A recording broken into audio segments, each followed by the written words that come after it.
Hi hello viewers, welcome back to our channel. So நான் உங்கள் PK வந்தாச்சு.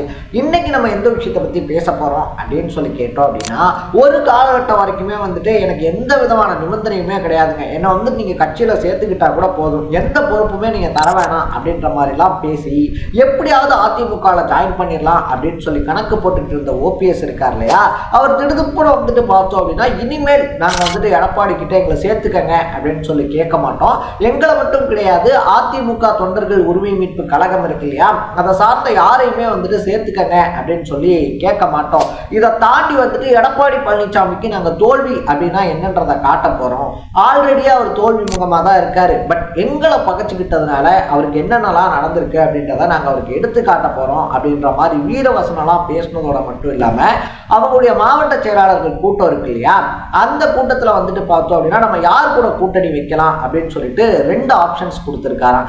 Option A டிவிகேவா இல்ல ஆப்ஷன் பி டிஎம்கேவா அப்படின்னு சொல்லிட்டு கருத்து கேட்பும் நடந்திருக்கான். இதுல பெரும்பாலானவங்க பார்த்தோம் அப்படின்னா, தலைவரே நம்மளே டிஎம்கேக்கு அகைன்ஸ்டா ஆரம்பிக்கப்பட்ட கட்சி தான், டிஎம்கேவோடய போய் கூட்டணி வச்சா துரோகின்னு சொல்றதுக்கு அவங்களுக்கு ஈஸியா இருக்கும், அதனால நம்ம டிவிகே பக்கம் போயிருவோமே, மக்களுடைய ஆதரவு அப்படின்றது இருக்கு இல்லையா, அதுவுமே பார்த்தோம் அப்படின்னா டிவிகேக்கு கொஞ்சம் நல்லாவே இருக்கு.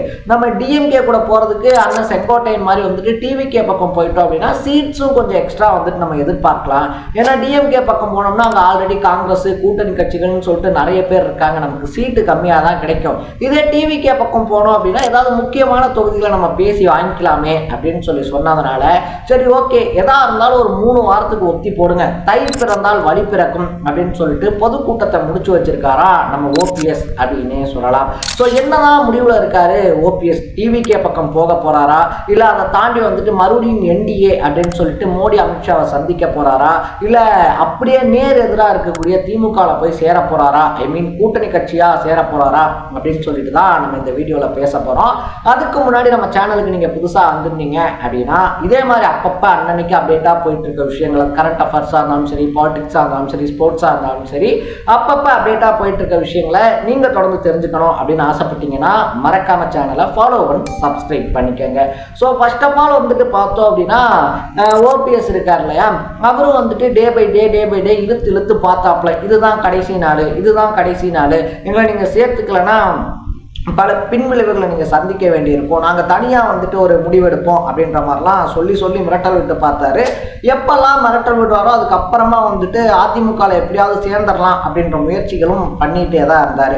அமித்ஷாவை போய் பார்க்கறது, மோடி அவர்களை போய் பார்க்கறது அப்படின்னு சொல்லிட்டுலாம் பார்த்தோம்னா, என்னதான் அவர் டெல்லிக்கு அடிக்கோருக்கா படையெடுத்தாலும் கூட டெல்லியினுடைய ஆதரவு அப்படின்றது எடப்பாடி பழனிசாமிக்கு தான் இருக்கு அப்படின்றத ஓபிஎஸும் புரிஞ்சுக்கிட்டாரு அப்படின்னே சொல்லலாம். ஏன்னா எடப்பாடி பழனிசாமியை பொறுத்த வரைக்கும் டிடிவி தினகரன், ஓபிஎஸ் இவங்க ரெண்டு பேர்த்தையுமே பார்த்தோம் அப்படின்னா நான் சேர்த்துக்க மாட்டேன்னு இபிஎஸ் தெளிவா சொல்லிட்டாரு.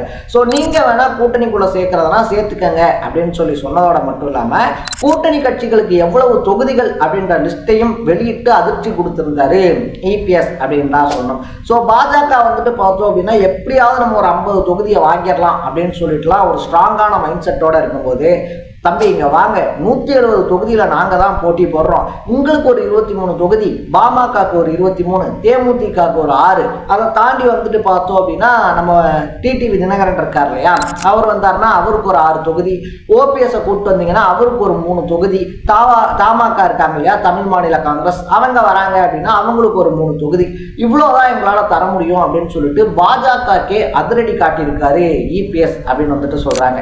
என்னடா அது நம்ம 50 தொகுதியை கேட்டு போனோம்னா இவங்க கால்குலேஷன்லாம் போட்டு வச்சிருக்காங்களே அப்படின்னு சொல்லிட்டு தமிழ்நாட்டில் தேர்தல் பொறுப்பாளராக நியமிச்சிருக்கக்கூடிய பியூஷ் கோயல் இருக்கார் இல்லையா, அவரே அதிர்ச்சியில இருக்காராம். ஏன்னா அவர் ஒரு லிஸ்ட் எடுத்து கையில கொடுக்கும் போது, நீங்க கொடுக்குற லிஸ்ட் எல்லாம் இங்க செல்லாது, கடந்த 4 எலெக்ஷன் இருக்கு இல்லையா, அந்த ஒரு 4 எலெக்ஷனை வச்சு பார்த்தோம்னா நாங்க உங்களுக்கான தொகுதி என்னென்ன அப்படின்றத கொடுத்துருக்கோம், ஸோ இந்த தொகுதிகளில் நீங்க போட்டி போடுங்கன்னு சொல்லிட்டு அவர் எக்ஸ்பெக்ட் பண்ணாத விதத்துல ஒரு ஃபைலை தூக்கி கொடுத்துருக்காராம் எடப்பாடி.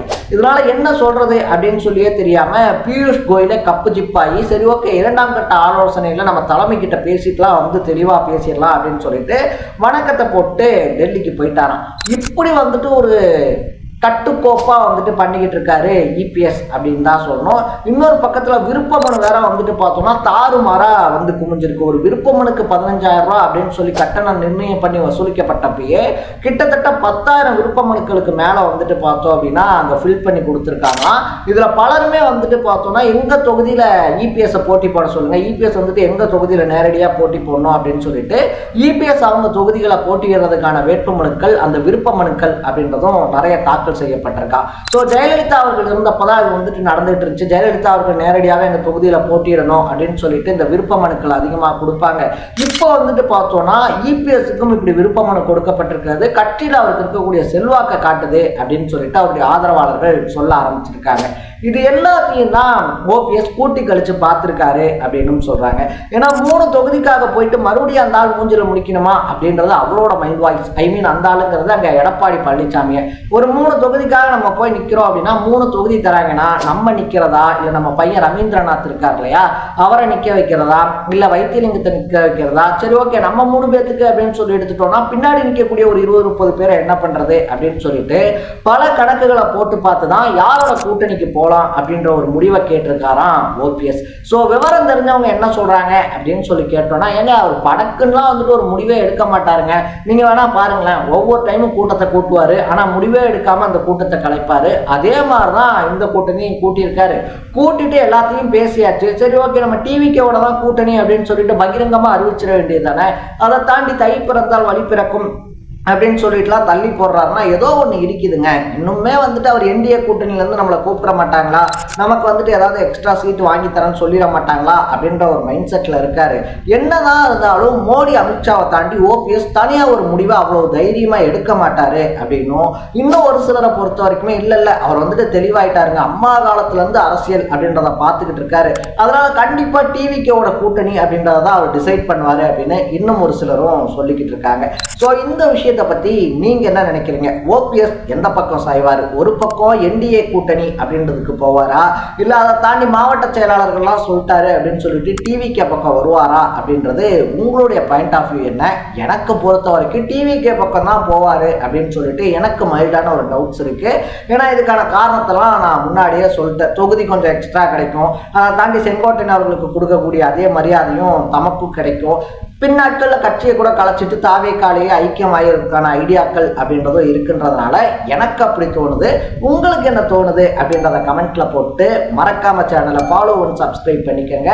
நாளைக்கு இதே மாதிரி இன்னொரு இன்ட்ரெஸ்டிங்கான வீடியோட சந்திக்கலாம். Tata, bye by.